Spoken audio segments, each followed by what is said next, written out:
Salam berjumpa kembali adik-adik. Pernah dengar kata kesan pertama?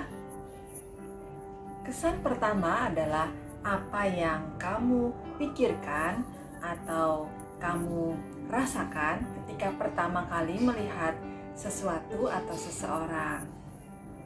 Apa kesan pertama kamu ketika melihat kakak untuk pertama kali? Atau apa kesan pertama orang ketika pertama kali melihat dirimu? Kalau kita pertama kali melihat orang yang selalu bersyukur, tentu kita menganggap mereka adalah orang yang berbahagia, bukan? Lalu bagaimana kalau bukan hanya dia bisa bersyukur sendirian, tapi dia juga bisa membagikan kebahagiaannya kepada orang lain? Apa yang kita pikirkan tentang orang-orang seperti ini? Kita akan menganggap mereka orang-orang yang baik dan bisa dipercaya. Hari ini kakak akan bercerita tentang dua orang istimewa dalam Alkitab yang bernama Paulus dan Silas. Kakak akan bercerita menggunakan kertas dan alat tulis. Pada suatu kali, ketika Paulus dan Silas pergi ke tempat sembahyang, mereka bertemu dengan seorang hamba perempuan yang mempunyai roh tenung. Tuan hamba perempuan itu menggunakan tenungan-tenungannya untuk memperoleh penghasilan besar. Perempuan itu mengikuti Paulus dari belakang sambil berseru. Katanya, "Orang-orang ini adalah hamba Allah yang maha tinggi. Mereka memberitakan kepadamu jalan kepada keselamatan." Hal itu dilakukannya beberapa hari lamanya. Tetapi ketika Paulus tidak tahan lagi dengan gangguan itu, ia berpaling dan berkata kepada roh itu, "Demi nama Yesus Kristus, aku menyuruh engkau keluar dari perempuan ini." Seketika itu juga keluarlah roh tenung dari perempuan itu. Ketika tuan-tuan perempuan itu melihat bahwa hamba perempuan itu sembuh dan tidak bisa menenung lagi, mereka sangat marah. Mereka menangkap Paulus dan Silas, lalu menyeretnya ke pasar untuk menghadap penguasa. Mereka berkata, "Orang-orang ini mengacau kota kita ini karena mereka orang Yahudi dan mereka mengajarkan adat istiadat yang kita sebagai orang Roma tidak boleh menerimanya atau menurutinya." Orang banyak juga bangkit menentang mereka. Lalu pembesar-pembesar kota itu menyuruh mengoyakkan pakaian dari tubuh Paulus dan Silas, lalu menderak mereka. Mereka dicambuk, punggung mereka berdua robek dan mereka terluka parah. Setelah Paulus dan Silas dilukai oleh prajurit-prajurit dari pemimpin kota itu, mereka berdua dimasukkan ke dalam penjara. Para penjaga penjara memasukkan Paulus dan Silas ke dalam sel tahanan yang membuat mereka berdua tidak mungkin keluar lagi, seolah-olah mereka adalah penjahat besar. Kaki mereka dipasung dengan menggunakan 2 buah balok yang terbuat dari kayu, sehingga kaki itu tidak dapat bergerak kemana-mana lagi. Paulus dan Silas terkunci di dalam penjara yang kotor, bau, dan dingin. Sekarang mereka seharusnya tidak bisa bersyukur lagi. Mereka berhak mengeluh kepada Tuhan, mengapa jadi begini. Tetapi mereka tidak mengeluh. Sebaliknya, mereka malah menyanyi. Mereka memuji Tuhan. Mengapa mereka malah memuji Tuhan dan menyanyi? Mereka juga percaya bahwa Tuhan tahu persis apa yang terbaik buat mereka.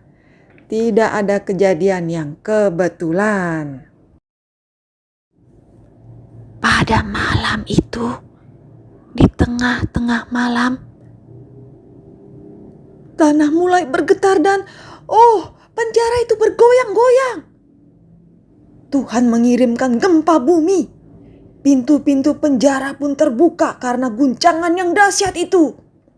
Semua rantai lepas, borgol kaki pun terlepas. Ketika kepala penjara itu terjaga dari tidurnya dan melihat pintu-pintu penjara terbuka, ia gemetar ketakutan. Ia segera menghunus pedangnya hendak bunuh diri karena ia menyangka bahwa orang-orang hukuman itu telah melarikan diri.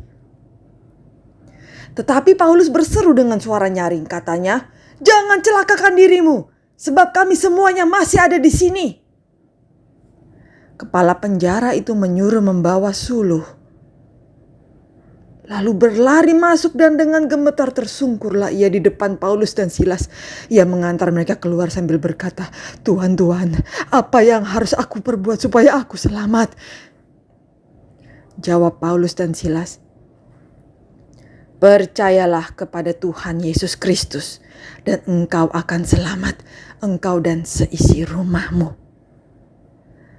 Lalu mereka memberitakan firman Tuhan kepadanya dan kepada semua orang yang ada di rumahnya. Pada jam itu juga, kepala penjara itu membawa mereka dan membasuh bilur mereka. Seketika itu juga ia dan keluarganya memberi diri dibaptis. Lalu ia membawa mereka ke rumahnya dan menghidangkan makanan kepada mereka. Dan ia sangat bersuka cita karena ia dan seisi rumahnya telah menjadi percaya kepada Tuhan. Belum pernah kepala penjara itu mengalami sukacita dan kebahagiaan seperti ini seumur hidupnya. Ia memang seringkali merasa gembira ketika nonton drama, ketika bercanda dengan anak-anaknya, ketika mendapat uang banyak, ketika dipuji orang. Tetapi itu tidak bisa dibandingkan dengan sukacita dan kebahagiaan seperti yang ia alami saat ini. Mengapa? Karena dulu ia belum mengenal Tuhan Yesus dan belum menerima Tuhan Yesus sebagai juru selamatnya. Adik-adik, mungkinkah kamu mengalami sukacita dan kebahagiaan yang besar seperti keluarga kepala penjara di Filipi, seperti Paulus dan Silas? Pasti bisa. Kita semua bisa mengalami sukacita dan kebahagiaan yang besar. Bagaimana caranya? Kalau kamu masih seperti kepala penjara di Filipi yang hanya mendengar tentang Tuhan Yesus tapi belum menerima Dia sebagai juru selamat, hari ini adalah kesempatan yang sangat baik. Kamu perlu membuka hati kamu, berdoa menerima Dia sebagai juru selamat. Tirulah juga seperti Paulus dan Silas, mereka yang senantiasa bersyukur karena percaya pada pengaturan Tuhan. Paulus dan Silas selalu bisa bersyukur kepada Tuhan karena mereka percaya bahwa semua yang terjadi dalam hidup mereka mendatangkan kebaikan bagi mereka.